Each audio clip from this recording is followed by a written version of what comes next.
எது நடந்தாலும் நன்மைக்கே என்ற பாசிட்டிவ் அணுகுமுறை சரியா? விளக்கும் கதை. எதிர்மறையான சூழ்நிலையா? அதை நேர்மறையான சூழலுக்கு திருப்ப பாருங்கள். இப்படி ஒரு முறை குறிப்பிட்டார் பல சாதனைகளை புரிந்த பிரபல பாஸ்கெட்பால் விளையாட்டு வீரர் மைக்கேல் ஜோர்டன். விளையாட்டுக்கு மட்டுமல்ல, வாழ்க்கைக்கும் இது பொருந்தும்.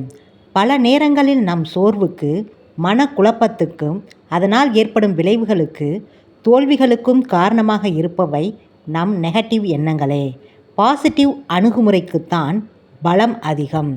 நல்லதே நினை, நல்லதே நடக்கும் என்பது வெறும் வாக்கியமல்ல, நாம் ஒவ்வொருவரும் கடைபிடிக்க வேண்டிய வேதம்.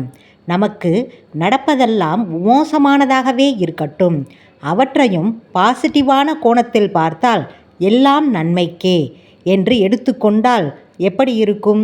இந்த நிறைவை அனுபவித்தால் மட்டுமே உணர முடியும். அதை எடுத்துச் சொல்லும் கதை இது. அவர் இங்கிலாந்தைச் சேர்ந்த ஓர் எழுத்தாளர். அது இரவு நேரம். மணி 10ஐ தாண்டி இருந்தது. ஏப்ரல் மாதம் தொடங்கி இருந்தது. கடந்த வருடம் ஏப்ரல் தொடங்கி மார்ச் மாதம் வரை அவருக்கு என்னவெல்லாம் நிகழ்ந்தது என்பதை நினைத்து பார்த்தார். நினைக்க நினைக்க சோகம் கவ்விக்கொண்டது. மேஜைக்கு முன்பாக அமர்ந்தார். ஒரு பேப்பரையும் பேனாவையும் எடுத்துக்கொண்டார். அவற்றையெல்லாம் பட்டியலிட ஆரம்பித்தார்.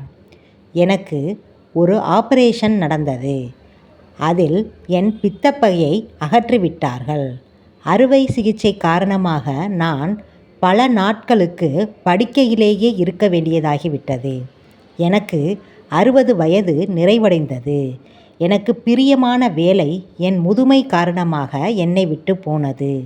சுமார் 30 ஆண்டுகளாக வேலை பார்த்த பப்ளிஷிங் நிறுவனத்திலிருந்து நான் வெளியேறினேன். அதே ஆண்டில் அதே நேரத்தில்தான் பிரியத்திற்குரிய என் தந்தை இறந்து போன துயரமும் நிகழ்ந்தது. என் மகனுக்கு ஒரு விபத்து நடந்ததும் கடந்த ஆண்டில்தான். அதனாலேயே அவனுடைய மருத்துவ படிப்புக்கான தேர்விலும் தோற்றுப்போனான். கால்களில் அடிபட்டதால் என் மகன் கால்களை அசைக்க முடியாமல் பல வாரங்களுக்கு படுத்த படுக்கையாக கிடந்தான்.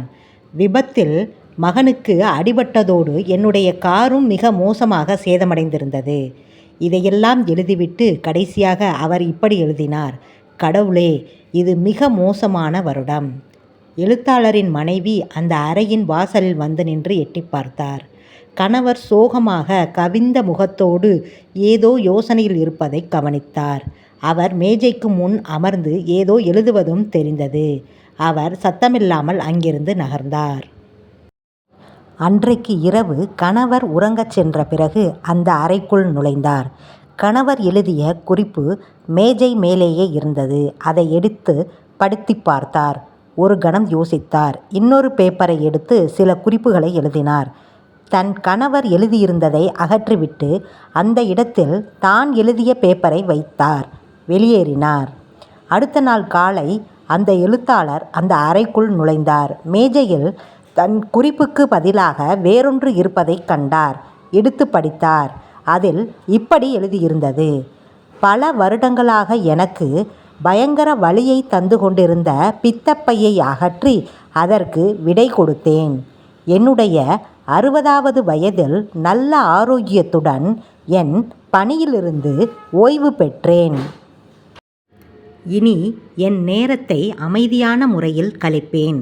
இனி எந்த தொந்தரவும் இல்லாமல் நான் நினைத்ததை எழுத எனக்கு இப்பொழுது அதிக நேரம் இருக்கிறது. என் தந்தை தன்னுடைய 95வது வயதில் இறுதி வரை யாரையும் சார்ந்து வாழாது அற்புதமான அந்த மனிதர் எந்த பிரச்சனையும் இல்லாமல் இயற்கை எய்தினார். கடந்த வருடம்தான் கடவுள் என் மகனுக்கு புதிதாக ஒரு வாழ்க்கையை கொடுத்தார். என் கார் சேதமடைந்து போனது. அது பரவாயில்லை. என் மகனுக்கு பெரிதாக எதுவும் ஆகாமல் காலில் அடியோடு தப்பித்தானே, அதுவே போதும். இந்த குறிப்புக்கு கீழே இப்படி எழுதியிருந்தது: ஆக கடவுளின் அளப்பரிய கருணை என்மேல் விழுந்த இந்த வருடம் நல்ல விதமாக கடந்து போனது.